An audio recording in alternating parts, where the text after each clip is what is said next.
you are a B2B service-based business owner and you are looking to gain more clients, create more impact and more revenue in your business, tune in to Amplify Your Marketing Message with Christine Campbell-Rappin. Every week, we're going to take you through how to build an audience of buyers, mastering your marketing message, and making offers. Welcome back, everybody, to a new episode. I am excited to introduce our guest today. We all are a little rattled around AI. And if you're a business owner, you're also wobbling in terms of what will happen as it relates to being found by your next client. And can we actually embrace the guesswork or say, not on my watch? Let's kick that to the curb and actually create a winning strategy so that we can continue to see that real waterfall effect of dream leads finding us, showing up and saying, I love what you're doing. I think I need that result. Tell me more about your services. So I'm super excited to introduce our guest today. This is a gentleman that's coming all the way across the pond, so super fun for that. It's fun to walk through my own storyline of the UK accent. Please welcome Adam Hamadash to our show. Super excited to have you here. Welcome, welcome, welcome. Great. Thank you, Christine. Thank you for having me. Absolute pleasure. You've been at this game quite a while, and you believe that every business has its own obligation to build a digital asset. So talk to me about this concept that you said to me, you have to have an AI shadow and you have to manage it. What does that mean? And start me at the beginning. Yeah, sure. So, I mean, I think, if we break it right down to the most simplest of formats, we do a lot of SEO, search engine optimization. Search is probably more accurate to say search everywhere optimization now, obviously with the emergence of AI search and all the AI platforms. What seems to be happening, so traditionally what used to happen is you would make a branded search about a particular business and say, hey, I'm interested in this particular business, tell me more about that, and you'd go to their website. Or you'd make a non-branded search. So we do most of our work in the hotel and hospitality sector, so it might be, hotels in New York that you search for, and that's a non-branded search, and you get a whole load of offers. What tends to happen, or what previously happened, is you'd either pay for some ads to try to get that visibility when people are making those searches, or you would invest in like search engine optimization to appear in the page one and get a really high organic positioning. What's different now is that sort of this bit in between, and I kind of like to refer to it as your AI shadow, and it's like an interpretation of your brand. So this can take many different forms. It could be on ChatGPT, it's a summary of your business. On Google, it could be an AI overview, or it could feature in Google's AI mode or any other platform. But the key distinction is that as a business, as a brand, you've worked hard probably to own your digital assets. So you've built your website, you've curated your social media feed, you've optimized aggregator listings, if that's relevant for your sector. The new AI shadow is not something you own, but increasingly it's the thing that customers are seeing before they even get to any of that other stuff that you've worked hard to create. So it's almost like a combination of your online reputation, your unique selling points of your business or your product, and a sort of an impartial critique, as if you're a restaurant, like a journalist has come and experienced your dining and has given a sort of impartial critique about your product. That's all kind of wrapped into one. And the problem is that sometimes that's really great and very favorable, and other times it's not. And that's where I think a lot of businesses need to be aware of what their AI shadow is and basically what AI is saying about them. This is interesting because it's people are taking great weight from what I hear in the opinions of others, which has always been true. Social proof is a huge part of getting to yes fast with a client, because while you can say you're great, with the fact that somebody else actually says you're great has a bigger weight in many influential decisions. And you're saying that you have to be aware of what it is, and while you can curate it, you also should audit it, because if it's not as glowing, and that's, I know, a biggest fear for people in the digital age as business owners is what happens if I find somebody spewing hate or leaving bad reviews or leaving an impression in the marketplace that has huge implications for my business. And I want to ask you, is there anything specific we can do to influence it or to start seeing, first off, what's the first impression AI is offering in a response to a search? Yeah, I mean, I think the obvious thing is to just what I traditionally say, Google your own business, but now it's probably more accurate to say ChatGPT it, if that's such a term. Ask an AI platform and multiple ones. Obviously, ChatGPT is growing in such high volumes and such rapid numbers. So go into ChatGPT and ask it about your own brand, but also ask for a pros and cons list of, I'm thinking about working with this business. Tell me about the pros and cons of perhaps working with them, and what is happening there is the large language model that you've asked is effectively scouring the internet across everywhere that you're mentioned, whether you're mentioned in the press, your website, your social media. If you're a sector that has independent review sites, like obviously, as I say, we work mostly with hotels, so TripAdvisor, Google, all of the there's huge amounts of sort of online reputation. It's picking out all of those things and it's trying to find the good and the bad and provide it as an impartial summary. So really, what you've got to kind of think of it like ChatGPT in this instance is working on behalf of the person that made the prompt, the searcher, not your business. So they're going to kind of give you the warts and all version of your business. So I'd say that's probably a good place to start. In terms of influencing your AI shadow, there's a whole load of stuff. There's almost like I always say with SEO or anything that is ultimately there to drive more visibility, there's about 300 different dials that you can sort of turn. Sure, right, which I won't give you 300. But I would say probably the most important thing right now is technical. So technical SEO. So you do a basic site audit, which has obviously been around for a long time. You could have the most beautifully crafted, aesthetically pleasing, high converting website, but it could be a bit of a mess in the back end in terms of all of the technical errors and warnings. So understanding those, the reason why those are important, they've always been important in SEO, but now they carry more weight because a lot of the times those technical errors and warnings are impeding the large language models from properly crawling or technically passing through your website to be able to understand what you're about. And the harder you make it for them, the less likely they are to recommend you and sort of crawl through your content. So certainly getting the technical stuff fixed. For example, if you've got duplicate meta descriptions on various pages, it's a simple one. A meta description is the kind of the 2 or 3 sentence summary of your page that traditional search engines use to work out what your page is about. Having duplicate ones is just kind of making things really difficult for those robots. So you want to make sure that that's fixed pretty quickly. So everybody listen up. The time of thinking that SEO doesn't matter because AI is coming around is over. You need to just pop that bubble of missed expectation. It is imperative you take ownership of your site, and you do not need to go now become a YouTube expert in SEO. You hire people like Adams and his team to come and say, give me the goods, fix this fast, and let's build from here, because intentional reputation management is really important. Guys, you are for sure wanting to influence where you can.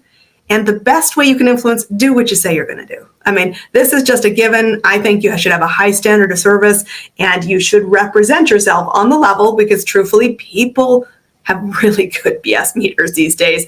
And you want to build the people that you want to serve finding you.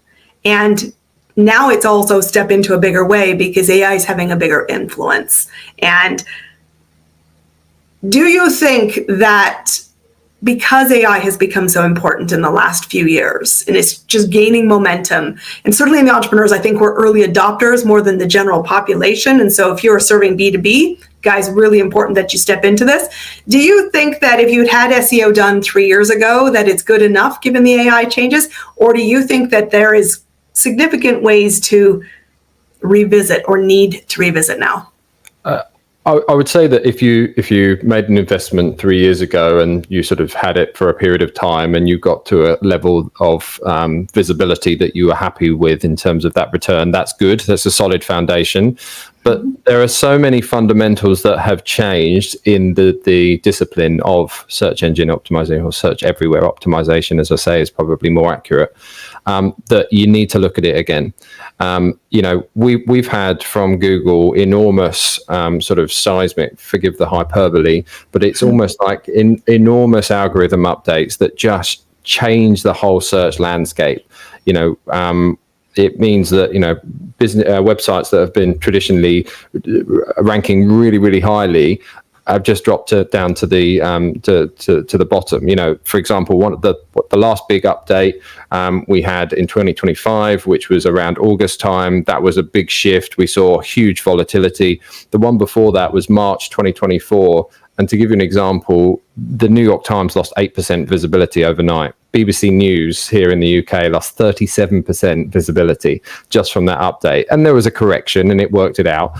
But ultimately, those in my sector now have to work extremely hard to keep abreast of these new changes. And I think the point needs to be made around there's a big difference between, there's a subtle difference, I should say, between how traditional Google you optimize for traditional Google sort of page one, and how you optimize for platforms like ChatGPT. And there are certain things that carry a little bit more weight. So I would say, one of the first things that any business owner or our marketer should be looking at is, getting a sort of a full technical audit of your website done. Having a look at some of those things that you might not just be aware of. A lot of us spend time in B2B marketing, focusing on, the non-technical stuff, social media, whatever the outreach, email, whatever it is. But some of the technical stuff can get sort of hidden from us, and those things can really harm our businesses. So everyone listening here, there's a really good takeaway, which is not only if you haven't looked at this in a while, it should be a shame on you if you did keep it into that place of ignorance. But more importantly, I also want you to be thinking about your business long term. This means budget every year for an audit. Budget every year for staying current, because I know I saw the same thing come across from my inbox from somebody I believe is a very strong technical expert. And he was talking about some of those significant, what happens if you just become a secret? Even if you have this massive reputation. Most small businesses don't have the same luxury of BBC. They don't have the same awareness globally in their destination, in which case if you didn't come up in search, I would still know how to spell your name. I'd still be able to go into the search bar and find you. But if you're a small business, guys, don't make this infinitely harder. There's plenty of things in your business that are super hard, but hiring a technical expert and budgeting for it every year to say, let's keep in touch with what's going on the technical aspect. And it doesn't have to be you. Again, do not become a YouTube expert in this. Go hire somebody who's great at it, because your biggest thing is finding your next client. Never mistake that. You've heard me say this time and time again on the show. As a business owner, as the CEO of your business, your number one responsibility is the next client, not the current client. And you should be budgeting for this, because I want to shift gears here and talk about the fact that this is moving, right? So we're saying budget, we're saying go ahead, we're saying you got to stay current, but how do you build a future-proofed digital strategy? What is the fundamentals you're saying are non-negotiable? Wake up, smell the coffee, let's go. Yeah, so I think to cover some of the maybe crossing ground that we've already covered, but the technical side of things is really important. So I like to refer to these as sort of visibility anchors, because they're sort of anchoring your website from getting the visibility it needs. So making sure that your site is technically sound. So that's the first. I would say there is greater weight that needs to be put on your online reputation. I like to think of it like this. Every negative review that you've got about your business is now kind of actively working against you like never before.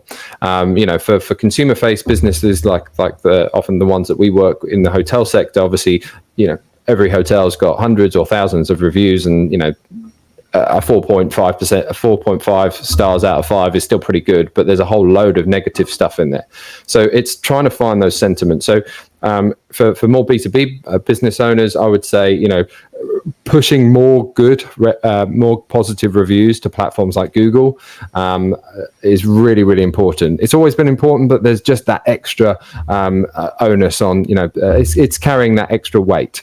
But I would also say, content on your website is now, again, more important than perhaps it's ever been. A big question that often is asked of me is, can we actually use AI, generative AI, to create website copy, whether that be our main websites or blogs or what have you? And the answer is actually yes, you can do that. For a time, it was a big no-no, but Google's kind of come out and said, yeah, that's okay, but a big but. And the big but is it's got to follow a certain framework. So what I sort of alluded to the algorithm updates that have been happening over the last year or two. Much of that has been about stopping the plethora of poor quality AI content that has sort of submerged the internet. We all found, like it's vomited all over the place. Well, exactly. I mean, do you remember those days when when you first tried ChatGPT and you're like, oh my God, I could churn out 50 blogs today. This is nuts. So a lot of website publishers and owners did that. And of course, Google's sort of working hard to make sure that the bad quality stuff is not ranking. So that's where these big algorithm updates have come from.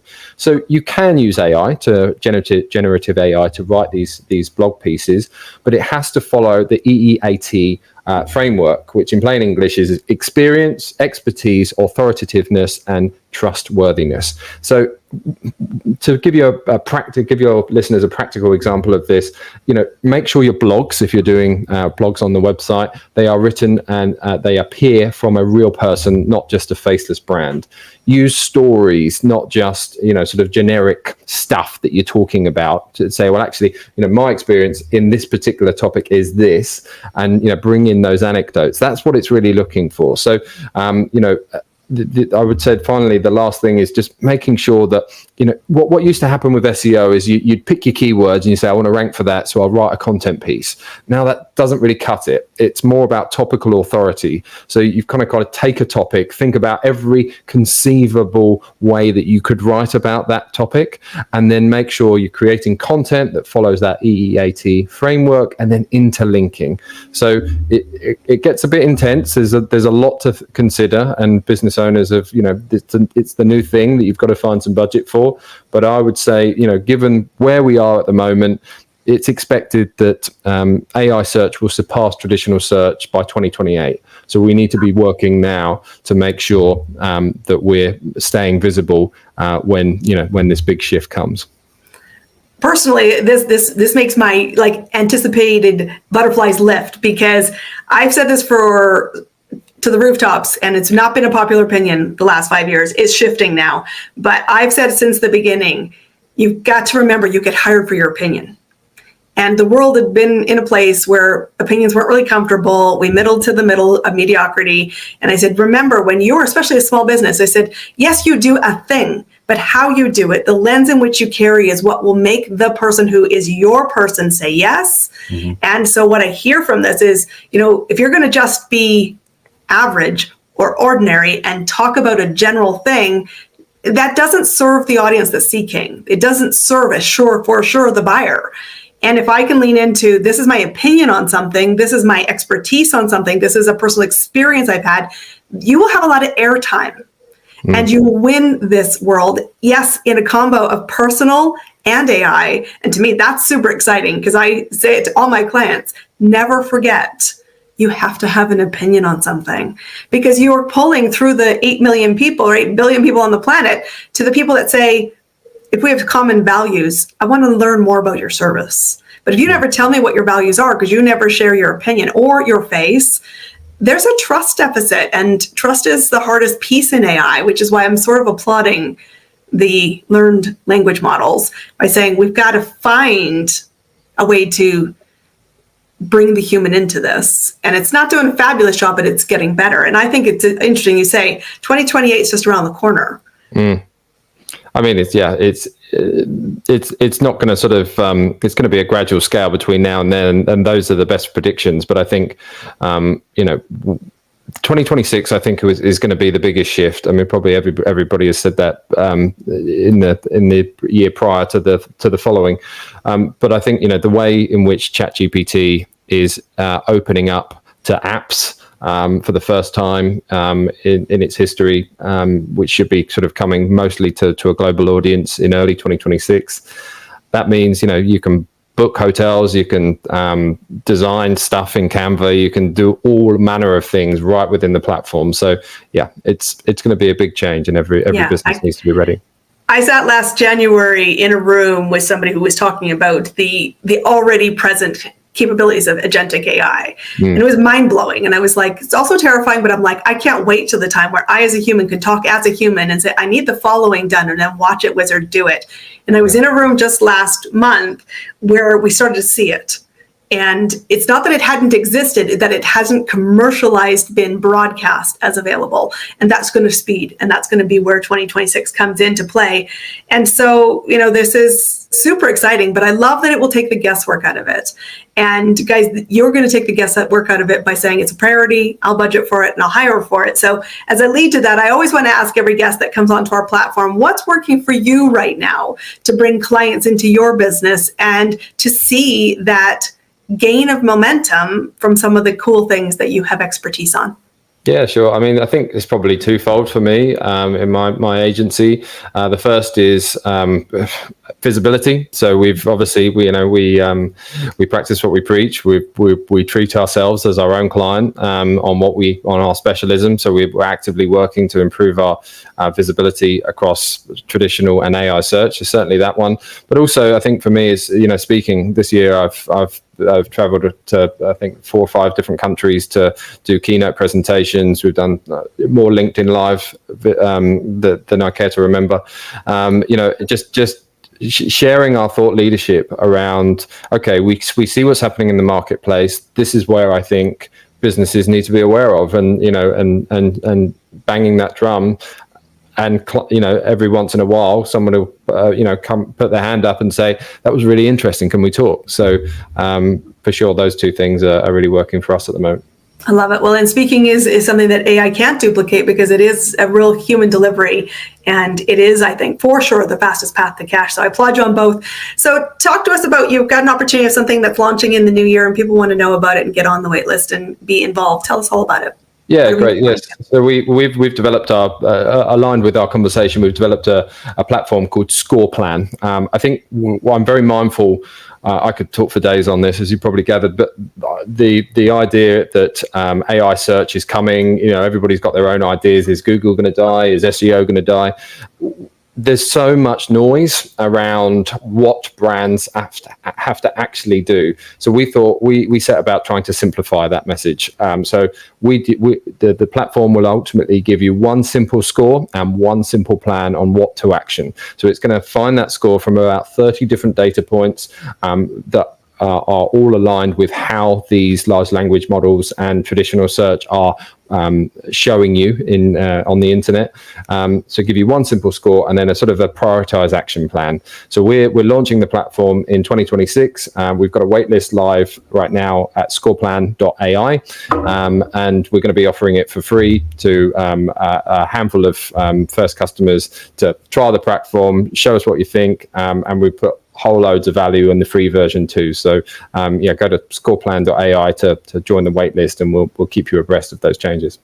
Guys, this is the easiest invitation to not make this complicated. So I want you to take advantage. You got the link down in the chat below. I want to make sure you connect and follow and look to hire this service, because I think it is imperative that you focus where you're great and you recognize the importance of the technical back end. It is going to be more and more important than ever before. And I know this with certainty. You've got great things to do. You've got people that need to find you, and let's get you found. Adam, it's been an absolute pleasure to have you on our platform. Guys, this is about AI search and winning with it. Step forward, say yes, grab that resource, look at that as a key critical part of your success story. Thanks for being on our show today. Great. Thanks, Christine. That's a wrap on another amazing episode of Amplify Your Marketing Message with me, your host, Christine Campbell-Rappin. Be sure to subscribe on your favorite podcast platform so you don't miss another great episode. And be sure to visit christinecampbellrappin.com/podcast to get a free resource on how to master your marketing